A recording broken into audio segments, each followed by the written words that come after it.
오늘은 은퇴 후 여러분에게 찾아온 무기력에 대해 깊은 이야기를 나누어 보려 합니다.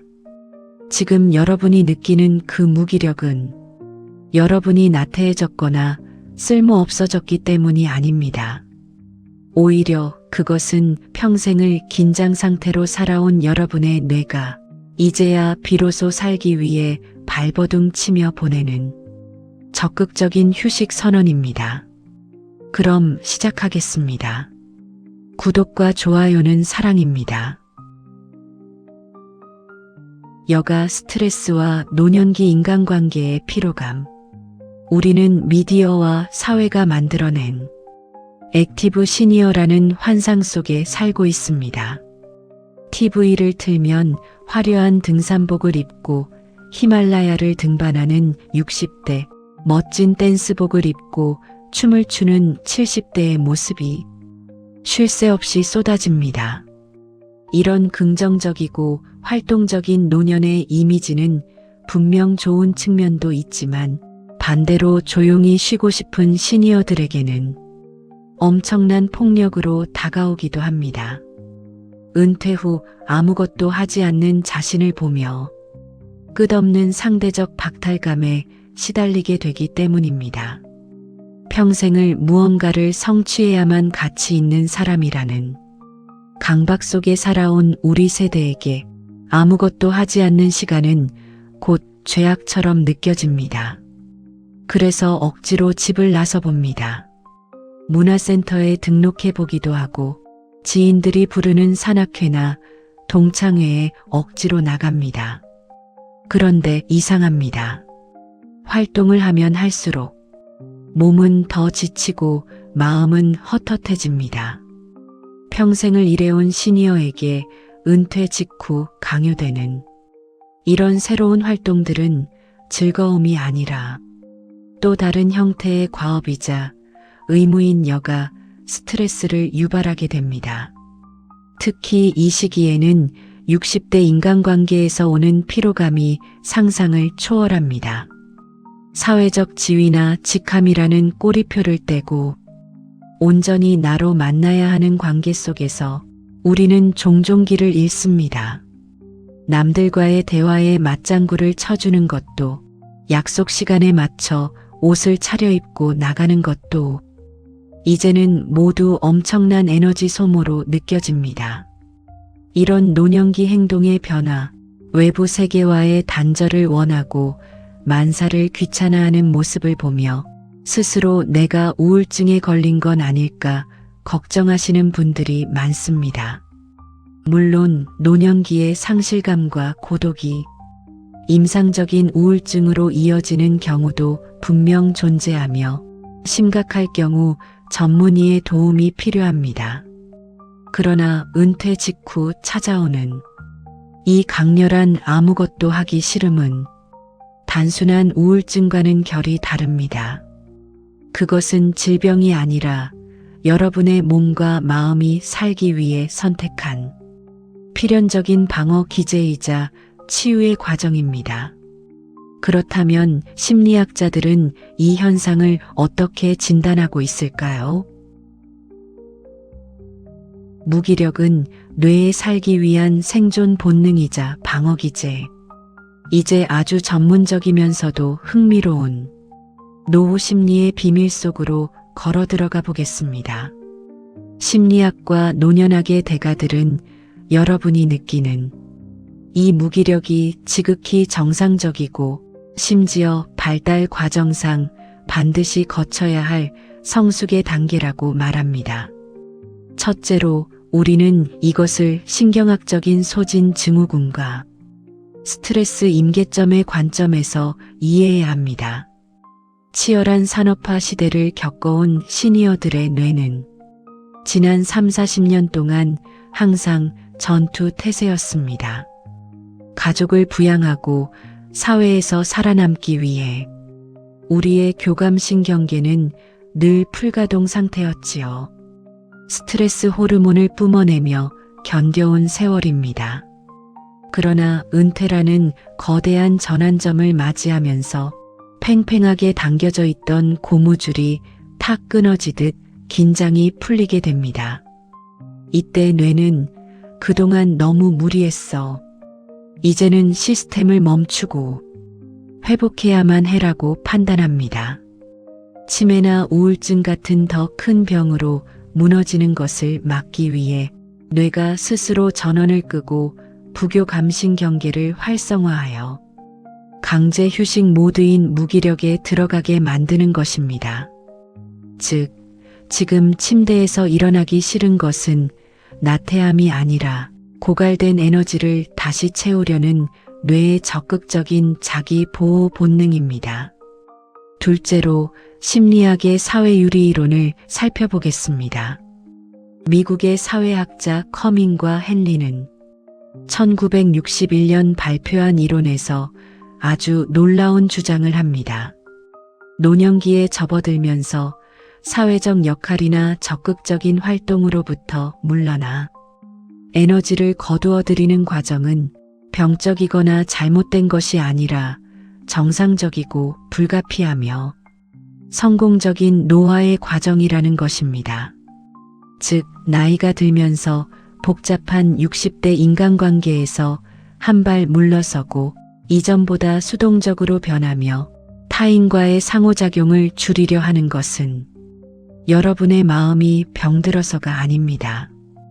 그것은 노년기 특유의 신체적, 심리적 에너지 감소에 적응하여 나에게 진짜 중요한 내면의 에너지를 지키기 위한 자연스러운 자기 조절 과정인 것입니다. 사회로부터 유리되는 것은 소외가 아니라 자신을 향한 깊은 집중의 시작입니다.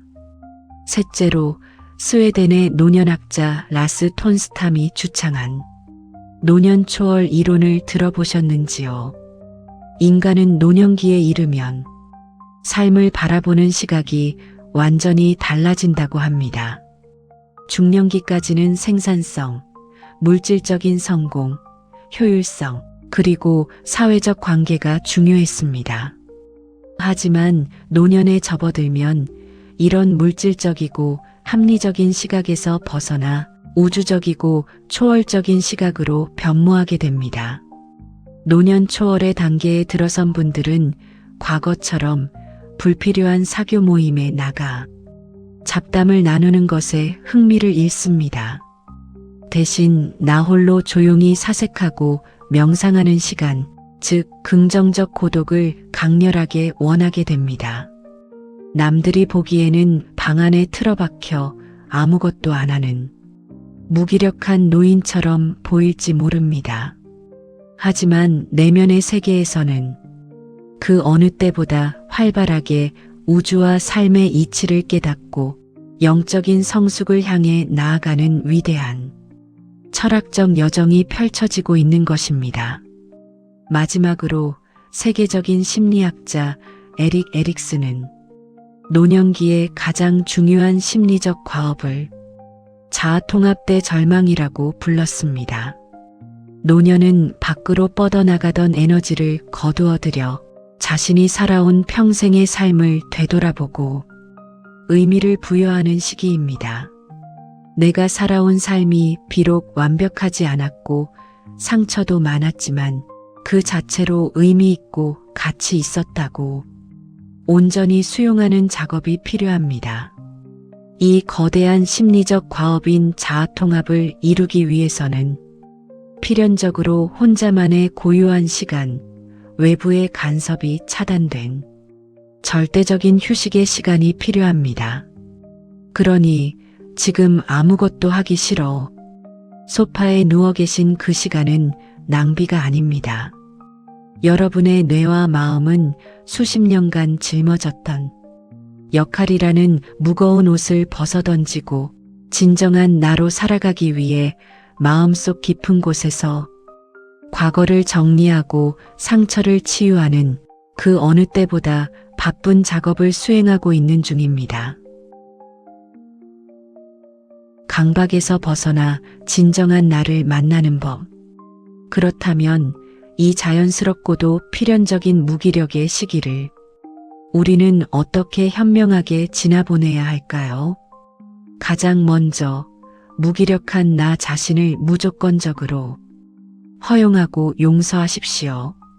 아들러 심리학에서는 원인을 과거의 상처에서 찾는 원인론 대신 내가 지금 어떤 목적을 향해 나아가고 있는지를 보는 목적론을 강조합니다.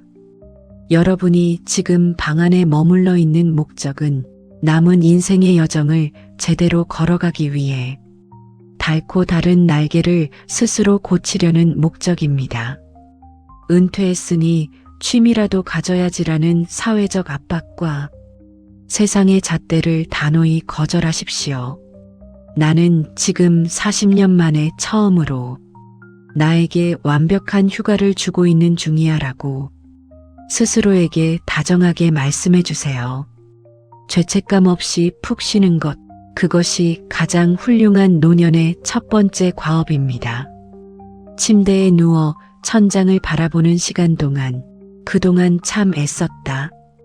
이만큼 살아낸 내가 정말 장하고 대단하다라며 스스로의 어깨를 토닥여 주십시오. 두 번째로 긍정적 고독을 적극적으로 음미하시기 바랍니다. 억지로 만들어내는 60대 인간관계에서 과감히 한 걸음 물러나십시오. 무의미한 만남이 주는 상대적 박탈감과 에너지 소모를 끊어내는 것은 관계의 단절이 아니라 진정한 관계의 재편입니다. 혼자 있는 시간은 외로운 시간이 아니라 오롯이 내 마음의 소리에 귀 기울이는 시간입니다.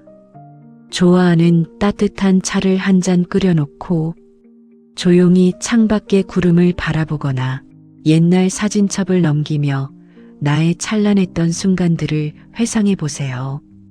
이것이 바로 심리학에서 말하는 회상요법이며 노년기 우울증을 예방하고 자아통합감을 높이는 가장 강력한 치유의 방법입니다. 나의 상처, 나의 실패, 나의 영광을 차분히 되돌아보고 그것에 새로운 의미를 부여하는 이 고독한 작업은 여러분의 노년을 깊고 단단하게 만들어줄 것입니다. 세 번째로 외부의 시선이 아닌 내면의 동기가 차오를 때까지 기다려 주십시오. ERG 이론이나 자기 결정성 이론에 따르면 인간은 누군가의 강요나 외부의 압박에 의해 억지로 무언가를 할 때 가장 큰 스트레스와 소진을 경험합니다. 반면 내 마음 깊은 곳에서 순수하게 우러나오는 호기심과 즐거움으로 움직일 때 진정한 활력을 얻습니다. 지금 당장 취미가 없다고 조급해하지 마세요. 충분한 휴식을 통해 신경계가 회복되고 에너지가 차오르면 뇌는 자연스럽게 밖을 향해 시선을 돌리기 시작합니다. 그때 산책을 나가 들꽃을 보며 사진을 찍고 싶어지거나 동네 도서관에서 책을 한 권 빌려보고 싶어지는 아주 작고 소박한 마음이 들 것입니다. 거창한 자격증이나 요란한 동호회가 아니어도 좋습니다. 베란다의 화분에 물을 주며 생명의 경이로움을 느끼는 것, 그저 동네 한 바퀴를 천천히 걷는 것만으로도 노년의 삶은 충분히 충만하고 아름답습니다. 마지막으로 신체적인 건강을 아주 작게나마 보살펴 주십시오.